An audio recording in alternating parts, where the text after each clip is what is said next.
जय श्री राम। आप सभी बड़ों को मेरा सादर प्रणाम और छोटों को स्नेह। इस चैनल पर नियमित रूप से श्री रामचरितमानस का हिंदी भाषा में अर्थ सहित पाठ किया जा रहा है।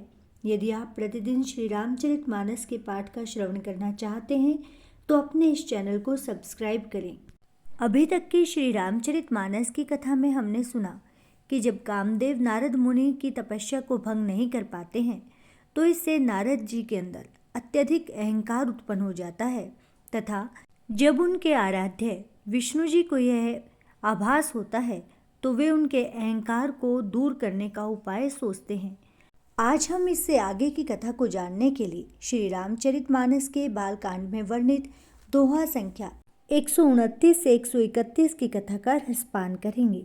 मंगल भवन अमंगल हारी, द्रवहु सुदशरथ अजीर बिहारी। बिरचेउ मगमहु नगर तेहि, सत जोजन विस्तार। श्रीनिवास पुर ते अधिक, रचना विविध प्रकार। सियावर रामचंद्र की जय, पवन सुत हनुमान की जय। हर हर महादेव की जय। उस हरि माया ने रास्ते में 100 जोजन यानी 400 कोस का एक नगर रचा।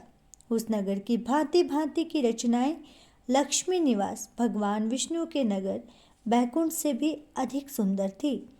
बसहि नगर सुंदर नर नारी, जनु बहु मन सिज रति तनुधारी। तेहि पुर बसई सिल निधि राजा, अगणित है गैसे न समाजा। अर्थात उस नगर में ऐसे सुंदर नर नारी बसते थे मानो बहुत से कामदेव और उसकी स्त्री रति ही मनुष्य शरीर धारण करके आए हुए हों।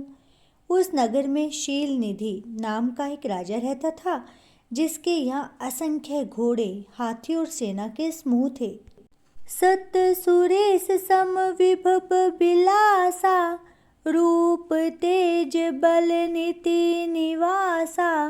विश्व मोहनी तासु कुमारी, श्री विमोह जिसो रूप निहारी। अर्थात उसका वैभव और विलास 100 इंद्रों के समान था। वह रूप तेज बल और नीति का घर था। उसके विश्व मोहिनी नाम की एक ऐसी रूपवती कन्या थी जिसके रूप को देखकर लक्ष्मी जी भी मोहित हो जाएं। सोई हरि माया सब गुण खानी, शोभा तासु की जाई बखानी। करई स्वयंवर सो नृप बाला, आयत है अगणित महिपाला। अर्थात वह सब गुणों की खान भगवान की माया ही थी। उसकी शोभा का वर्णन कैसे किया जा सकता है। वह राजकुमारी स्वयंवर करना चाहती थी, इससे वहां अगणित राजा आए हुए थे। मुनि कौतुकी नगर तेहि गेऊ, पुरबासिनह सब पूछत भयऊ। सुनि सब चरित भूप गृह आए, करी पूजा नृप मुनि बैठाए। अर्थात खिलवाड़ी मुनि नारद जी उस नगर में गए और नगर निवासियों से उन्होंने सब हाल पूछा। सब समाचार सुनकर वे राजा के महल में आए। राजा ने पूजा करके मुनि को आसन पर बैठाया। आनी दिखाई नारद ही, भूपति राजकुमारी। कहूँ नाथ गुण दोष सब, एहि के हृदय विचारी। सियावर रामचंद्र की जय, पवन सुत हनुमान की जय। हर हर महादेव की जय। फिर राजा ने राजकुमारी को लाकर नारद जी को दिखलाया और पूछा कि हे नाथ, आप अपने हृदय में विचार कर इसके सब गुण दोष कहिए। देखी रूप मुनि बिरति बिसारी, बड़ी बार लगी रहे निहारी।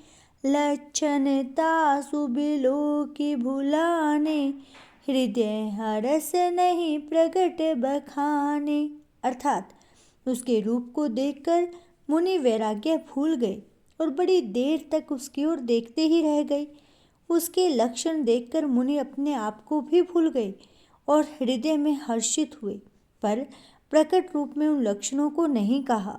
जो ही बरई अमर सोई होई, समर भूमि ते ही जीत न कोई, से वही सकल सचराचर ताही, बरई सील निधि कन्या जाही। अर्थात लक्षणों को सोचकर वे मन में कहने लगे कि जो इसे ब्याहेगा वह अमर हो जाएगा और रणभूमि में उसे कोई भी न जीत सकेगा। वह शील निधि की कन्या जिसको वरेगी, सब चराचर जीव उसकी सेवा करेंगे। लक्षण सब विचारी उड़ राखे, कछुक बनाई भूप सन भाषे, सुता सुलक्षण कही नृप पाही, नारद चले सोच मन माही। अर्थात सब लक्षणों को विचार कर मुनि ने अपने हृदय में रख लिया और राजा से कुछ अपनी ओर से बनाकर कह दिया। राजा से लड़की के सुलक्षण कहकर नारद जी चल दिए, पर उनके मन में यह चिंता थी कि करो जाई सोई जतन बिचारी, जेहि प्रकार मोहि बरे कुमारी, जप तप कछु न होई तेहि काला, हे विधि मिलई कवन विधि बाला। अर्थात मैं जाकर सोच विचार कर अब वही उपाय करूं जिससे यह कन्या मुझे ही वरे।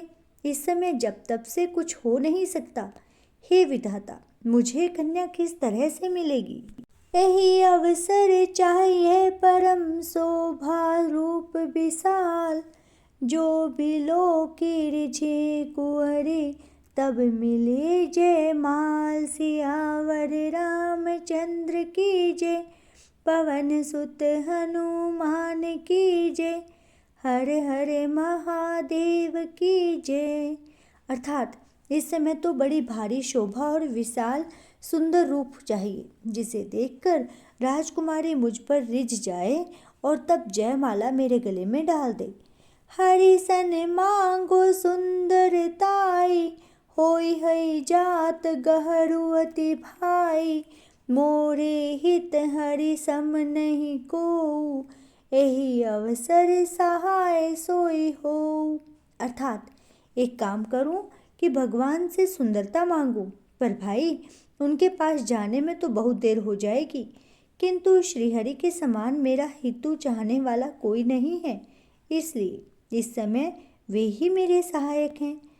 बहुविधि विनय किने तिहि काला, प्रगटेउ प्रभु को तुकी कृपाला, प्रभु बिलो की मुनि नयन जुड़ाने, होई काजु ही हरसाने। अर्थात उस समय नारद जी ने भगवान की बहुत प्रकार से विनती की। तब लीला में कृपालु भगवान वहीं प्रकट हो गए। स्वामी को देखकर नारद जी के नेत्र शीतल हो गए और वे मन में बड़े ही हर्षित हुए कि अब तो काम बन ही जाएगा। अति आरती कही कथा सुनाई, करहूँ कृपा करी हो सहाय, आपन रूप देहु प्रभु मोहि, आन भांति नहीं पावोहि। अर्थात नारद जी ने बहुत ही आर्त या दीन होकर सब कथा कह सुनाई और प्रार्थना की कि कृपा कीजिए और कृपा करके मेरे सहायक बनिए। हे प्रभु, आप अपना रूप मुझको दीजिए और किसी प्रकार मैं उस राजकन्या को नहीं पा सकता हूँ।